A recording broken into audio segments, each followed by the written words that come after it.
gamer bros harassed me at a tournament. They didn't know I was their reigning champ. I'd been competing under the gamertag Void Killer for 3 years. Nobody knew the faceless champion who'd won 5 major tournaments was actually a 19-year-old girl named Ashley. The second I walked into the tournament hall, a group of guys at the registration table started laughing. The tallest one, wearing a jersey with Calvin on the back, asked if I was lost because the anime convention was next door.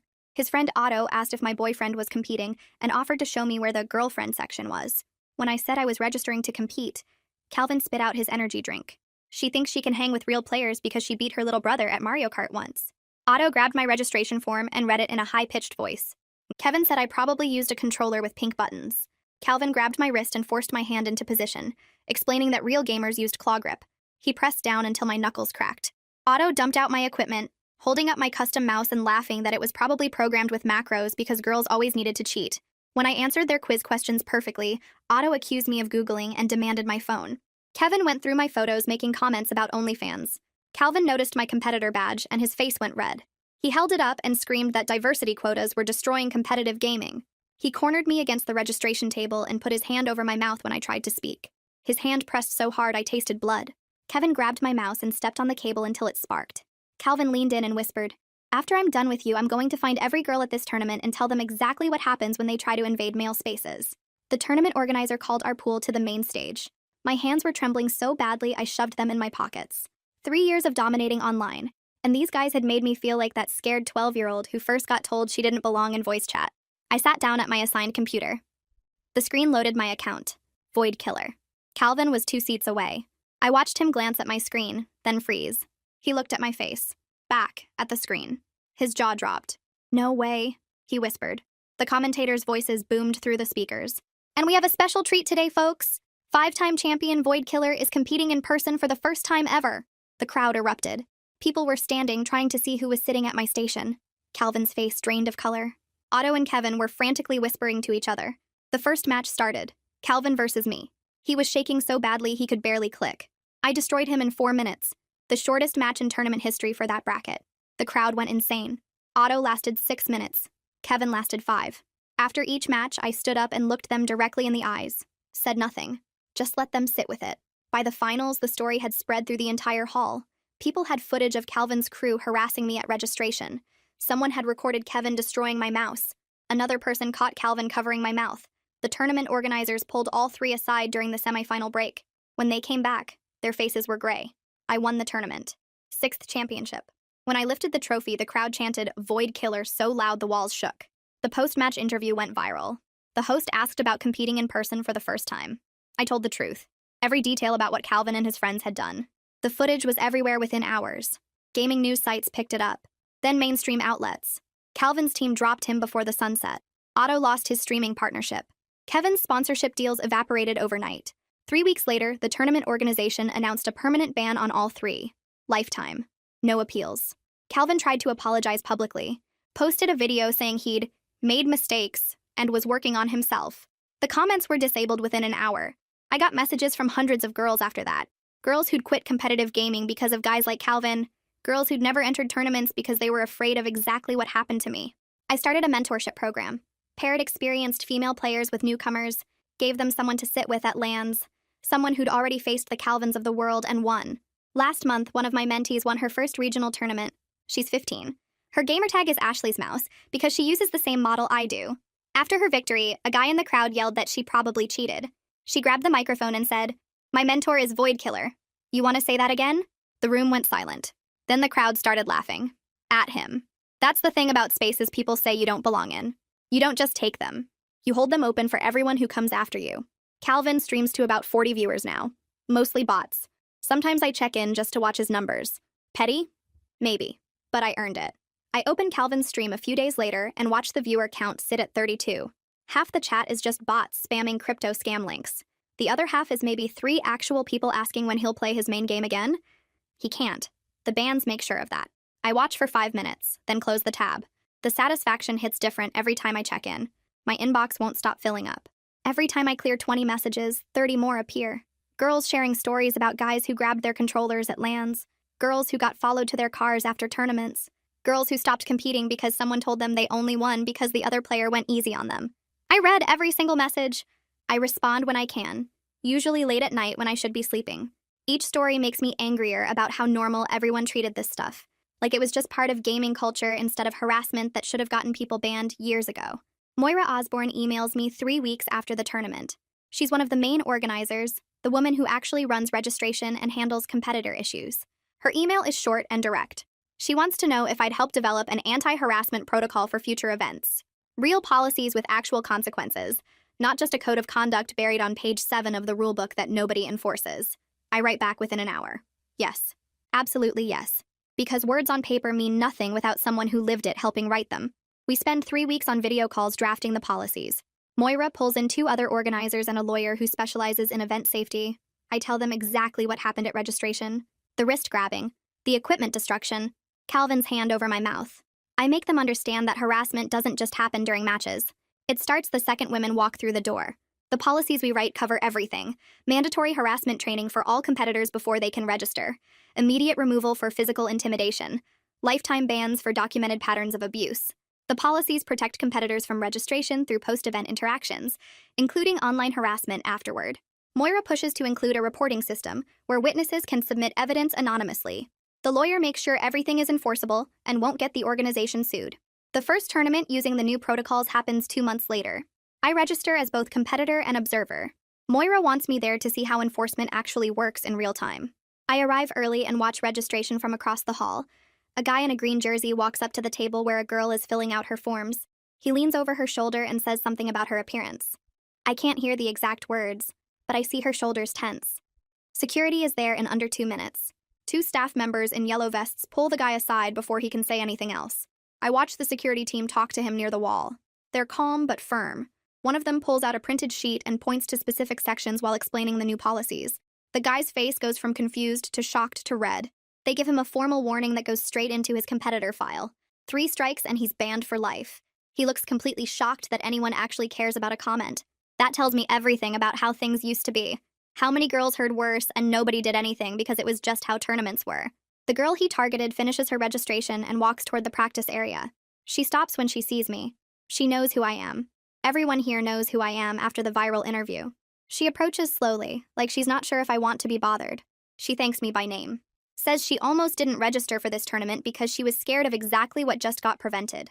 Her voice shakes when she talks about watching my interview and deciding to try competing in person for the first time. That conversation stays with me for days. I keep thinking about how close she came to not showing up. How many others made that choice and stayed home? I compete in the tournament and win. My 7th championship. During the post-match interview, the host asks about the new harassment policies. I dedicate the win to every girl who quit gaming because someone made them feel unwelcome. The crowd reaction is even louder than my 6th win. People are standing and chanting. Some of them are holding signs with messages supporting the new policies. The energy in the room feels different from any tournament I've competed in before. Cleo Darling contacts me a week after the tournament. She's a gaming journalist who's been covering esports for 5 years. Her email explains that she wants to interview me for a longer feature about women in competitive gaming. Not just my story, but the bigger picture of what's changing in the scene. I agree because she promises to center other voices, not just mine. Too many articles about harassment focus only on the victim's story and ignore everyone else fighting the same battles. We meet for the interview at a coffee shop near the tournament venue. Cleo brings a recorder and a notebook filled with questions. She asks about the hundreds of messages I received after the viral interview. I tell her each one represented someone who'd been failed by the community. Someone who faced harassment and got told it was just part of gaming. Someone who reported abuse and watched organizers do nothing. Cleo writes everything down, then looks up and asks if I've thought about doing something more structured than individual responses. Something that could help more people at once instead of one message at a time. I spend the next few days thinking about what she said. The question keeps coming back to me while I'm practicing, while I'm reading messages, while I'm trying to sleep. One by one isn't working anymore. My inbox has over 300 unread messages now, and that number grows every single day. I can't keep up with individual responses and still compete, and still have any kind of normal life. The mentorship program idea starts taking shape in my head, but I don't know what it would actually look like. I just know something has to change, because what I'm doing now isn't enough. I email Moira and ask if we can talk about something bigger than just the harassment policies. She responds within an hour asking when I'm free. We meet at the same coffee shop where I did the interview with the journalist. Moira brings her laptop and a notebook, and looks genuinely excited when I explain the mentorship program concept. Pairing experienced female players with newcomers who need support and guidance. Giving them someone to sit with at tournaments so they don't walk into registration alone like I did. She loves it immediately and starts taking notes before I even finish explaining. She tells me the tournament organization has resources they can dedicate to this: meeting space, promotional support, maybe even some funding for equipment if mentees need it. We spend 2 hours mapping out the basic structure, and by the end of the meeting, I feel like this might actually work. The next 3 weeks are all about building the application system. Moira handles the technical side while I focus on what questions we need to ask.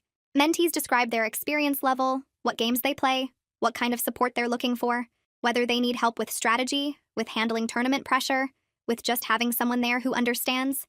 Mentors specify what they can offer based on their own experience and availability. The whole point is making matches that actually mean something instead of just randomly pairing people up and hoping it works. We launched the application process, and I post about it on my social media. Within 24 hours, we have 47 mentee applications and 12 mentor applications. The mentee numbers don't surprise me, but I was worried we wouldn't get enough experienced players willing to mentor. 12 is a solid start, though. I read through every single mentee application personally. Some of them are heartbreaking. Girls who quit competing after harassment. Girls who never started because they were too scared. Girls who play online but can't imagine walking into a tournament venue alone. One application is from a 17-year-old named Heather, who describes herself as skilled enough to compete, but terrified of attending events without support. She's been playing for 4 years, has strong mechanics, knows the meta inside and out, but she's never been to a single LAN because the idea of walking in alone makes her physically sick. I accept her as one of my personal mentees immediately. We start video chatting twice a week to practice together. She's even better than her application suggested. Her game sense is incredible and her execution is clean. The only thing holding her back is fear, and I know exactly how that feels. I promise her I'll sit with her at her first tournament, and I mean it. I'm not letting her walk into that venue the way I walked into mine. The other mentors start connecting with their mentees, and Moira sets up monthly check-ins to make sure the matches are working. Most of them are going really well. A few pairs realize they're not compatible, and we rematch them with other people. The flexibility is important because forcing connections that don't work helps nobody. 2 months after we launch the program, Heather tells me she's ready to register for a tournament. It's smaller and regional, not one of the major circuits, but it's still a huge step for her. I clear my schedule to be there. Registration day arrives and I meet Heather outside the venue. She's shaking so badly she drops her equipment bag twice before we even get to the door. I pick it up for her and carry it inside. At the registration table, she can barely hold the pen to fill out her forms. Her hands are trembling and she keeps apologizing. I tell her there's nothing to apologize for and help her complete the paperwork. I stay right next to her through the entire process, making it completely clear she's not alone. Other competitors glance at us and I see recognition in some of their faces. They know who I am. Nobody says anything inappropriate. The tournament starts and Heather wins her first match, then her second, then her third. She makes it all the way to semifinals before losing to a player who's been competing for 5 years. After the match, she's practically glowing despite the loss.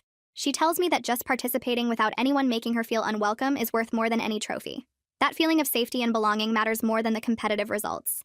I understand exactly what she means. 3 months after launching the program, we have 15 active mentor-mentee pairs, and Moira suggests we create a private Discord server for everyone. The community aspect becomes just as valuable as the individual mentoring relationships. People share strategies, discuss tournaments, vent about bad experiences, celebrate victories. It's the support network I wish had existed when I started competing. I keep entering tournaments myself because staying visible matters. 4 months after everything with Calvin, I win my 8th championship. Standing on that stage holding the trophy feels different now. I'm not just winning for myself anymore. Every victory proves that speaking up didn't end my career. Every championship shows that you can call out harassment and still succeed. The weight of that responsibility sits heavy, but I wouldn't trade it for anything. A new application comes in from a 14-year-old named Bridget. Her essay talks about watching my viral interview and deciding she wanted to compete despite being scared. She describes years of playing online while hiding her identity, avoiding voice chat, never revealing she was a girl. She says seeing me win after everything that happened made her believe maybe she could compete too. I accept her application before I even finish reading it. This is exactly why I started the program. Bridget reminds me so much of myself at that age, it's almost strange. The same aggressive playstyle, the same fear of being visible, the same hunger to compete mixed with terror of what might happen if she shows up in person. She's naturally talented in ways that can't be taught, but she's never played at a LAN, never sat at a tournament station, never felt the pressure of competing with people watching. We start working together, and I can see her potential immediately. She just needs someone to help her believe she belongs there. We start meeting twice a week over video calls, and I walk her through everything I know about competitive play. The first few sessions focus on mechanics and strategy, but I quickly realize she needs more than that. I teach her breathing exercises for when the pressure builds during matches. I show her how to recognize when someone is trying to get in her head and how to block it out. I explain the mental tricks I use when my hands start shaking or my heart races too fast. She practices on stream while I watch and give feedback in real time. After each session, I send her notes about what worked and what needs adjustment. The improvement happens fast, because she's naturally talented and willing to put in the work. 4 weeks in, she asks me the question I've been waiting for. She wants to know if people will treat her the way Calvin treated me. I pause the recording and think about how to answer honestly without scaring her off. I tell her some people might try, but the environment has changed since my incident. Tournament organizers actually enforce harassment policies now. Other players are more likely to speak up when they see something wrong. The community isn't perfect, but it's better than it was. I promise her I'll be there at her first tournament, sitting in the audience where she can see me. She goes quiet for a minute, then thanks me in a voice that sounds relieved. We keep practicing, and I watch her confidence grow with each session. She starts playing more aggressively and taking risks that pay off. Her reaction time improves, and her strategy gets sharper. By the time her first tournament comes around, she's ready, even if she doesn't fully believe it yet. The regional qualifier happens on a Saturday morning at a convention center 2 hours from my apartment. I drive there early and find a seat in the audience section with a clear view of the competitor stations. I'm wearing my Void Killer jersey so she can spot me easily when she looks up. The venue fills up fast, and I watch players register at the same tables where Calvin cornered me 8 months ago. Everything looks different now. Security walks the floor checking badges. Staff members wear shirts that say, "Ask me about our harassment policy," in bright letters. The atmosphere feels safer, even though I know one tournament doesn't fix everything. Bridget arrives looking nervous, and I catch her eye from across the room. She gives me a small wave, and I see her shoulders relax slightly. She registers without incident and heads to her assigned station. The first match starts, and she wins cleanly against an opponent who clearly underestimated her. The second match takes longer, but she adapts her strategy mid-game and pulls out a victory.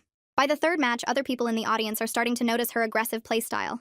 She's playing exactly like I taught her, with the same calculated risks and fast decision-making. I watch her destroy her third opponent and feel this surge of pride that catches me off guard. This is what the mentorship program was supposed to create. Her fourth match puts her against a guy who's been competing for 3 years. The match starts well, and she takes an early lead. Then I hear him muttering something I can't make out from the audience. Bridget's shoulders tense, and her gameplay hesitates for just a second. I lean forward in my seat, willing her to look up. She glances toward the audience, and our eyes meet. I nod once, and she takes a visible breath. Then she destroys him. Not just wins, but completely dominates in a way that leaves no room for doubt about her skill. The guy's face goes red, and he shoves back from his station when the match ends.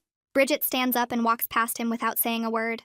I see her fighting back a smile as she heads to the waiting area. During the break between rounds, she finds me in the crowd. She tells me that moment when she looked up and saw me there changed everything. She says it felt like taking back power she didn't even know she'd lost. The words hit me hard because I remember that exact feeling. The tournament continues, and Bridget keeps winning. She makes it through the semifinals and into the finals against a player who's ranked in the top 50 regionally. The final match is close, and the crowd gets loud. I'm on my feet with everyone else, watching her execute strategies we practiced together. She wins the deciding round, and the announcer calls her name as the tournament champion. Bridget stands up from her station and points directly at me in the audience before accepting her trophy. I'm not ashamed to admit I cry a little. Watching her hold that trophy feels more important than any of my own championships. This is what happens when someone gets the support I never had starting out. The local gaming news covers her win that afternoon. The article mentions she's part of my mentorship program and includes quotes from her post-match interview about having support from experienced players. Within hours, my inbox fills with new applications from girls who want the same kind of mentoring. The program email gets so many messages that Moira has to help me sort through them.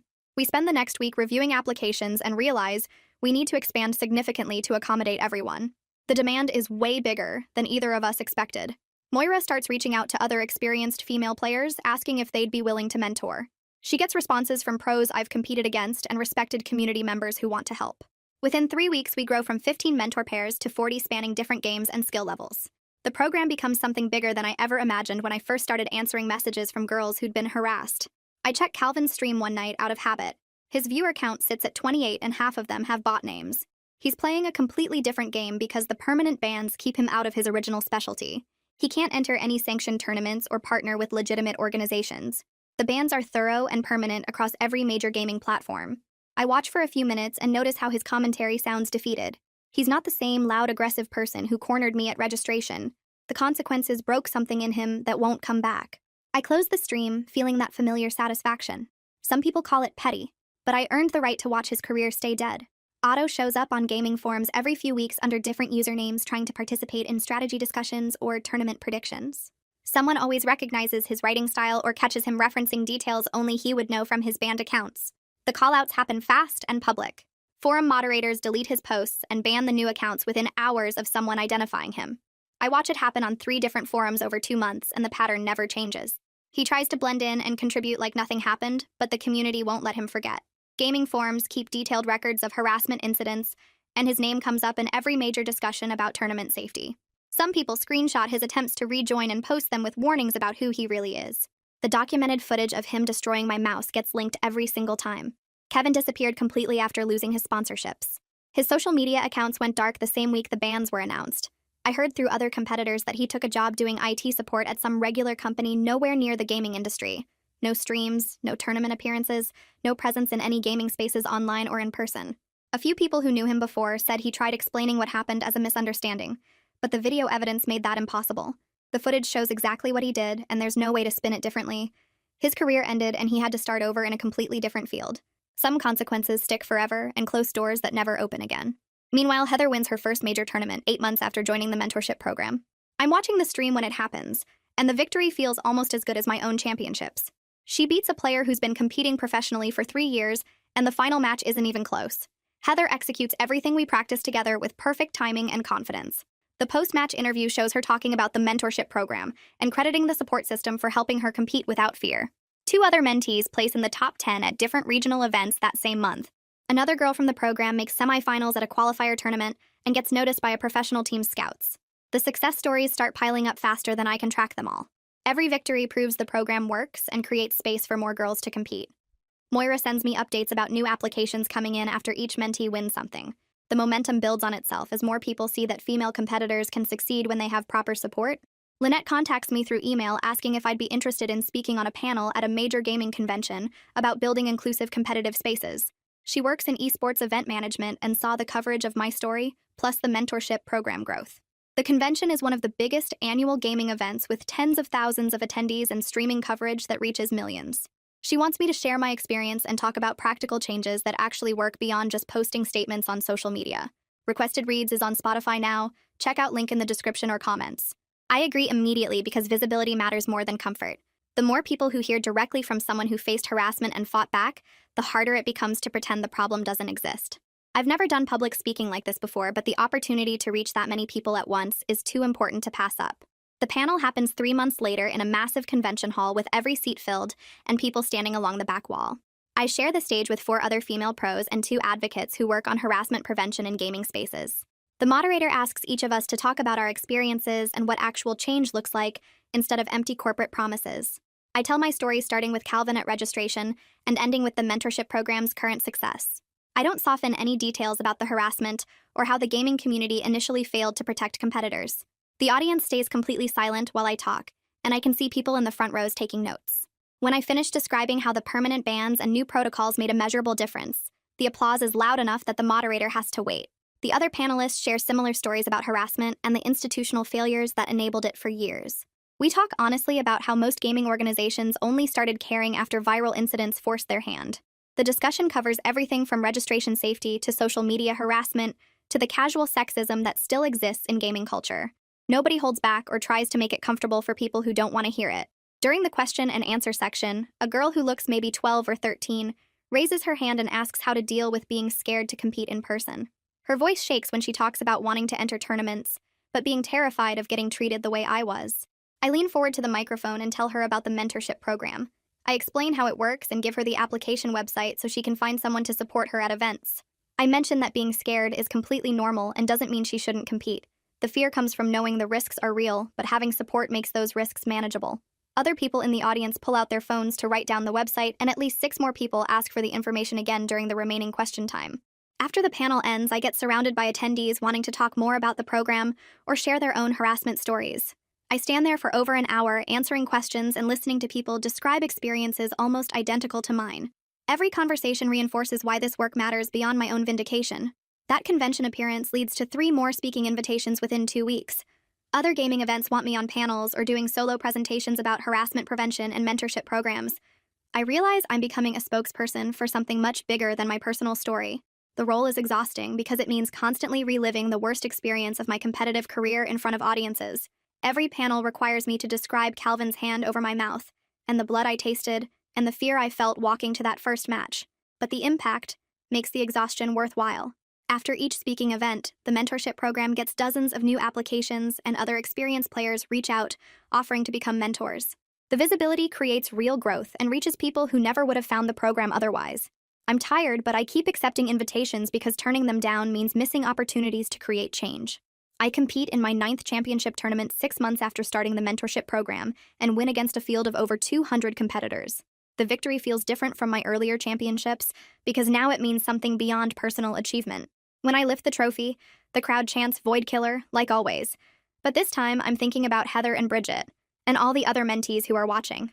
During the post-match interview, the host asks about balancing competitive gaming with running the mentorship program. I tell him the mentees remind me why winning matters in the first place. Every championship I take proves that speaking up about harassment didn't end my career the way Calvin threatened it would. Every trophy shows younger players that they can compete and succeed and demand better treatment without sacrificing their place in gaming. The mentees have given me purpose beyond just being the best player. They've turned my competitive drive into something that helps other people, instead of just feeding my own ego. Bridget messages me 2 weeks later asking if I'll be at a major tournament coming up in 3 months. It's the same circuit where I won my first championship 4 years ago. She's applying to compete, and wants to know if I'll be there to support her. I write back immediately that I wouldn't miss it for anything. This tournament matters more than most because it's her first major event, the kind with serious competition and professional scouts watching. Regional tournaments are important, but major circuit events are where careers get launched. I've been working with Bridget for almost a year now, and watching her confidence grow from terrified newcomer to someone ready to compete at the highest levels. She's prepared for this and deserves the opportunity to prove herself on a big stage. The tournament venue is massive with hundreds of competitors registered and streaming coverage that will reach millions of viewers across multiple platforms. The main competition hall has stadium seating for spectators and professional broadcasting equipment everywhere. Bridget is nervous when we meet up before registration, but she's also prepared. We spent the last month practicing specifically for this tournament's format and competition level. I walk with her through registration to make sure nobody gives her problems and stay nearby while she sets up her equipment at the practice stations. I can see her hands shaking slightly, but she's holding it together. Before her first match, I remind her that she belongs here just as much as anyone else competing. She earned her spot through skill, and nobody can take that away from her. I tell her I'll be in the audience watching every match and that she should look for me whenever she needs to remember she's not alone. She nods and takes a deep breath before heading to her assigned station. I find my seat in the spectator section where she can easily spot me and settle in to watch her compete at the highest level she's ever faced. Her first match starts against someone ranked way below her skill level, but she plays clean and focused anyway. I watch from my seat as she takes control early and closes it out without any showboating. The second match is tougher, but she adapts to her opponent's style and wins in straight rounds. Between matches, she glances up at me in the audience, and I give her a small nod. The third match puts her against a player I recognize from other tournaments, and she handles the pressure without falling apart. Nobody makes comments about her gender or questions whether she belongs there. The other competitors treat her like any other skilled player trying to advance through brackets. I notice guys at nearby stations watching her matches with genuine interest in her gameplay instead of looking for reasons to dismiss her. The tournament staff interacts with her normally during equipment checks and match coordination. This is what I wanted when I started the mentorship program: competitors judging each other purely on skill instead of assuming girls don't belong. The culture shift isn't complete everywhere, but it's happening in spaces like this where consequences for harassment are real and enforced. Bridget makes it to semifinals, which blows my mind because this is her first major tournament and she's already placing higher than players who've been competing for years. Her semifinal opponent has 5 years on the circuit and multiple top 10 finishes at events like this. I can see the experience gap in how he controls the pace and reads her patterns. She puts up a real fight and takes 1 round off him, but he closes it out in the end. When the match ends, she sits there for a second, looking disappointed, but then she stands up and shakes his hand properly. I meet her outside the competition area after she collects her equipment. She tells me she wished she'd played better in those last 2 rounds. I remind her that making semifinals at her first major is incredible, and most competitors would kill for that placement. She nods, but I can tell she's already analyzing what she could have done differently. That competitive drive is exactly what will make her even better next time. The tournament organizers pull her for a quick post-match interview because her run through brackets got attention from the streaming audience. She sits down in front of the camera looking nervous at first, but then settles in when they start asking questions. The interviewer asks how she prepared for her first major, and she talks about the mentorship program, and how having experienced players to practice with changed everything. She mentions specific things I taught her about staying calm under pressure and not letting intimidation tactics throw off her game. The interviewer asks if she faced any harassment during the tournament, and she says everyone treated her with respect and judged her purely on her gameplay. She credits the new tournament policies and the cultural shift happening in competitive gaming. The interview runs about 8 minutes, and she comes across as genuine and thoughtful instead of giving standard, boring answers. The clips start spreading across gaming social media within hours. People share her comments about the mentorship program and tag our official accounts. The response is overwhelmingly positive, with players asking how to apply and experienced competitors offering to volunteer as mentors. Applications to the mentorship program absolutely explode after Bridget's interview goes viral. We get triple our normal monthly applications in just 3 days. I'm trying to process them all, but there's no way we can match everyone with the current number of mentors we have.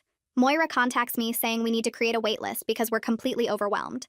She starts reaching out to every experienced female player she knows, asking them to consider joining as mentors. Some say yes immediately after seeing Bridget's interview. Others need more information about time commitment and what mentoring actually involves. We put together better documentation about expectations and training resources for new mentors. Moira sets up group video calls where current mentors can talk to potential new ones about their experiences. The recruiting push is intense, but necessary because we can't leave hundreds of applicants hanging without support. I'm competing in the same major tournament as Bridget, and my matches are scheduled for the next day. Walking into the venue feels different now compared to my first in-person tournament 3 years ago. Nobody questions whether I belong here or makes comments about my gender. Other competitors nod at me or say quick hellos between matches. Some newer players look nervous around me, but that's about my skill level, not about being female. I move through my early brackets without much trouble. The competition gets harder in later rounds, but I've been doing this long enough that I know how to adjust. My semifinal match goes the distance, and I barely pull it out. The finals opponent is someone I've faced online before, and we both know each other's tendencies. The match is close, but I take it in the end. 10th championship. When they hand me the trophy, I feel this weird mix of pride and disbelief. I started competing anonymously at 16 because I was scared of exactly what happened at that first in-person tournament. Never imagined I'd make it to double-digit championships. The victory is sweet and satisfying, but honestly, the mentorship work feels more meaningful now. Winning proves I'm the best player, but helping others compete safely proves the community can actually change. During my championship interview, the host brings up the mentorship program and how much it's grown since I started it. I use the platform to emphasize that we desperately need more experienced players to step up as mentors. The demand is massive, and we can't meet it with our current volunteer base. I explain that mentoring doesn't require being a champion-level player, just someone with tournament experience who can guide newcomers through the process.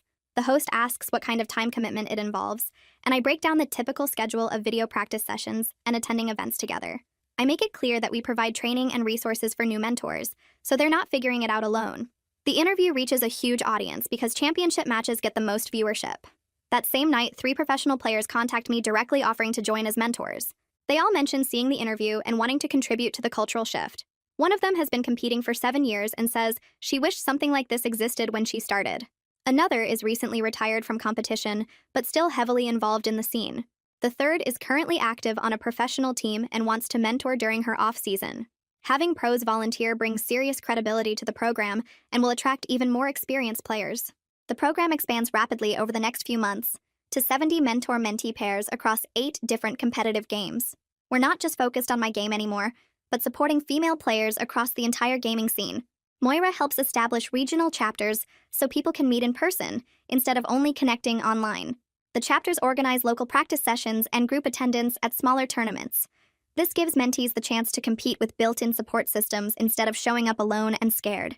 The organizational structure is becoming real and legitimate, instead of just me answering messages and setting up video calls. We have coordinators for different regions and game categories. We create better tracking systems for mentor-mentee matches and progress reports. The whole thing is turning into an actual organization with reach and impact beyond what I imagined when I first started responding to those hundreds of messages. Heather gets signed to a professional team, which is massive news because they're one of the biggest organizations in competitive gaming. She becomes one of their first female players in the team's entire history. Her signing announcement specifically credits the mentorship program for helping her develop the skills and confidence to compete at the professional level. The announcement gets picked up by major gaming news sites and brings another wave of attention to what we're doing. Applications surge again, and we have to expand our waitlist.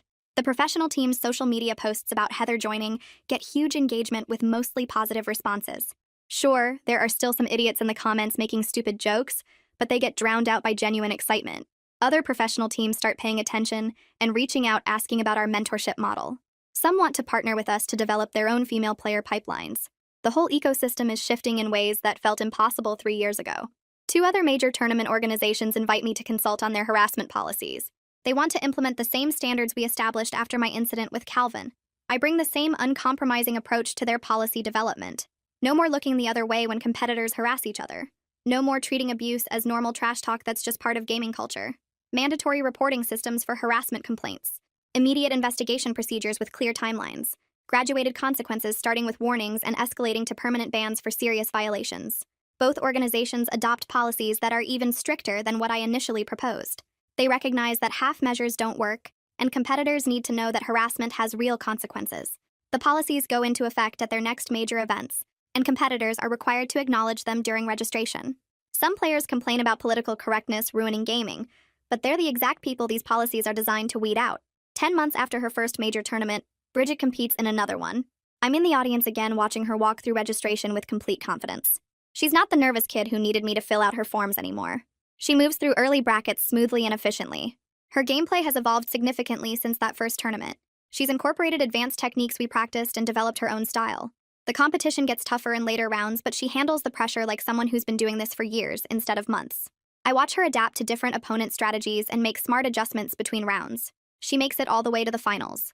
The finals opponent is tough and experienced, but Bridget plays with the confidence of someone who knows she belongs on that stage. I'm sitting in the audience watching her compete at the highest level with zero fear or hesitation. This is exactly what I wanted to create through the mentorship program. Not just helping girls win tournaments, but helping them compete with the absolute certainty that they deserve to be there. The finals match goes to 5 games. Bridget plays with everything I taught her and everything she figured out on her own. Her opponent is 23 and has been competing professionally for 4 years. The crowd is split between them, chanting and cheering after every big play. Bridget takes the first game, loses the second and third, wins the fourth to force the deciding match. I'm gripping the armrests of my seat so hard my fingers hurt. The final game comes down to one crucial moment. Bridget has the advantage but makes a risky play that doesn't work out. Her opponent capitalizes immediately and closes out the match. Second place. The crowd gives both players a standing ovation. Bridget stands up from her station and shakes her opponent's hand, then turns to look at me in the audience. She's smiling even though she lost. The post-match interview happens right there on stage. The host congratulates Bridget on an incredible run and asks how it feels to place second at 15 years old. She talks about the competition being tough and her opponent playing better today. The coverage afterward focuses entirely on her skill and potential. Gaming news sites run headlines about the youngest finalist in tournament history. Nobody mentions her gender as a qualifier or excuse. The articles analyze her gameplay, her strategies, her future in competitive gaming. It feels like actual progress when skill gets recognized as skill instead of being filtered through whether someone is a girl or guy. After the awards ceremony, people are filing out of the venue. Bridget is talking to some other competitors near the stage. I'm heading toward her when some guy in the crowd yells out that she probably cheated. His voice carries across the whole space. Everyone nearby stops and turns to look. Bridget doesn't hesitate for even a second. She walks straight to where the microphone is still set up on stage, picks it up, and her voice comes through the speakers. She asks if he wants to say that again, then adds that her mentor is Void Killer. The room goes completely silent. You could hear someone breathing from across the venue. The guy who yelled is standing there frozen. Then someone in the crowd starts laughing. Another person joins in.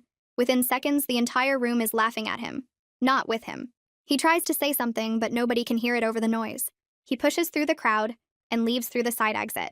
I watch him go and feel this deep satisfaction that has nothing to do with my own vindication. The community just defended Bridget without me having to do anything. Other competitors are patting her on the back and congratulating her. Tournament staff are smiling. The whole atmosphere shifted in her favor because she stood up for herself and people backed her up instead of attacking her. That moment changes something for me. I've been thinking about this work as holding space open for other girls to compete safely, making sure they don't face what I faced. But watching Bridget grab that microphone and challenge someone who tried to diminish her achievement, I realize she's not just occupying space I'm holding open. She's claiming it as her own. She's making it hers. The next generation isn't just benefiting from the battles I fought. They're fighting their own battles with confidence because they know they have support. They're not scared and alone the way I was. That's what actually matters. Not that I cleared the path, but that they're walking it without fear. 3 weeks later, the mentorship program hits its 1-year anniversary. Moira sends me the statistics. 85 active mentor-mentee pairs across 9 different competitive games. 15 success stories of mentees winning tournaments or joining professional teams. 3 mentees have gotten sponsorship deals. 7 are streaming regularly with growing audiences. The Discord server has over 200 members now, including mentors, mentees, and alumni who stay involved to help newcomers. We're making measurable impact that shows up in actual results. Girls are competing, winning, building careers in gaming. The numbers prove the program works beyond just good intentions. Moira calls me the next day and says the tournament organization wants to talk about expansion. They've been contacted by gaming organizations in 6 other countries, asking about our model. Everyone wants to know how we structured the program, how we match mentors with mentees, how we handle issues that come up. The organization is proposing partnerships to replicate what we built internationally. Moira asks if I'm interested in being involved with the expansion. The idea of going global is overwhelming. I built this program for the girls who messaged me after my story went viral. I never imagined it would spread beyond North America.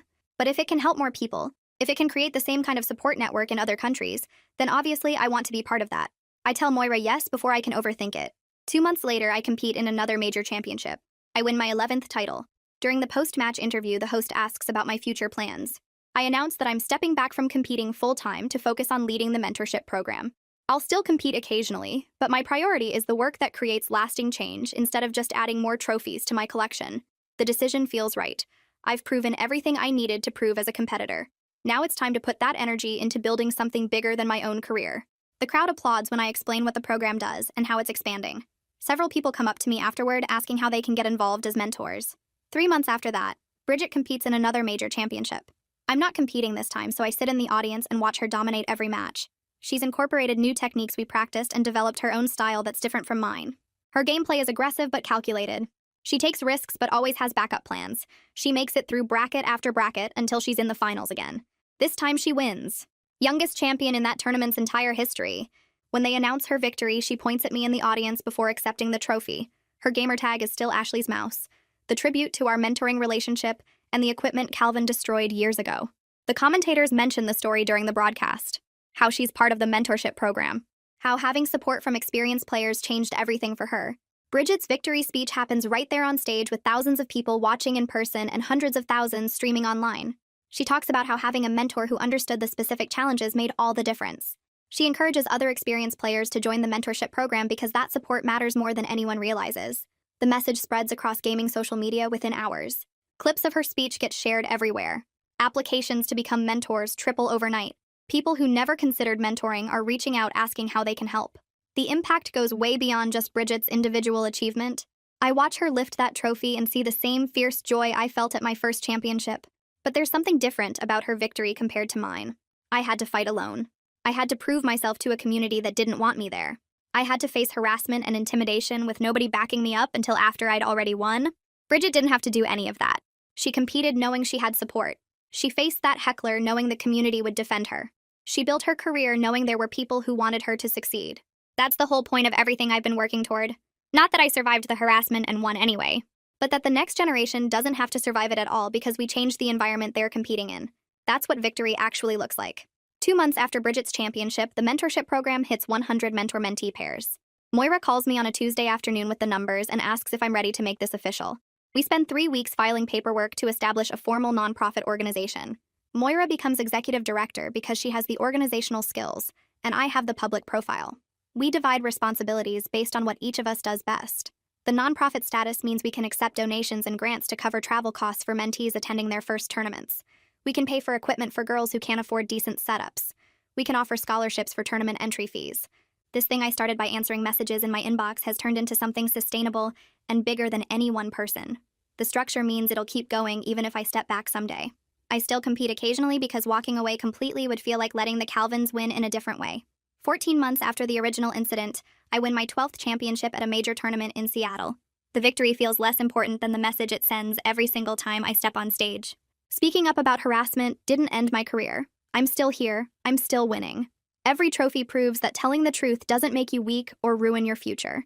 The gaming media covers my 12th win, but spends more time talking about the nonprofit and how many girls are competing now who wouldn't have before. That shift in focus is exactly what I wanted. Calvin's stream is down to 40 viewers now when I check it late one night. Most of the chat is bots spamming crypto scams and fake giveaway links. He's playing a different game because he can't compete in his original specialty anymore with the lifetime bans. His viewer count used to be in the thousands back when he had sponsorships and a team. Now it's just him in a dark room talking to almost nobody. Some people tell me it's petty to check his numbers. Maybe it is. But I earned the right to feel satisfied watching consequences play out. Justice doesn't always happen in situations like mine. When it does, I'm allowed to notice. The thing about spaces people say you don't belong in is that you don't just take them for yourself. You hold them open for everyone who comes after you. I watch the next generation compete without the fear I had at their age. They walk into tournament halls knowing there are policies protecting them, and mentors supporting them, and a community that will defend them if someone tries what Calvin tried. Bridget lifts trophies without anyone questioning if she cheated. Heather joins professional teams without anyone asking if she's just there for diversity. New girls register for their first tournaments without shaking hands or tasting blood. That's the best victory I could have asked for. Not revenge, not personal glory, just watching the doors stay open and seeing who walks through them. All right, that's all I've got today. Thanks for letting me share this little moment with you. I hope it sits with you in a good way.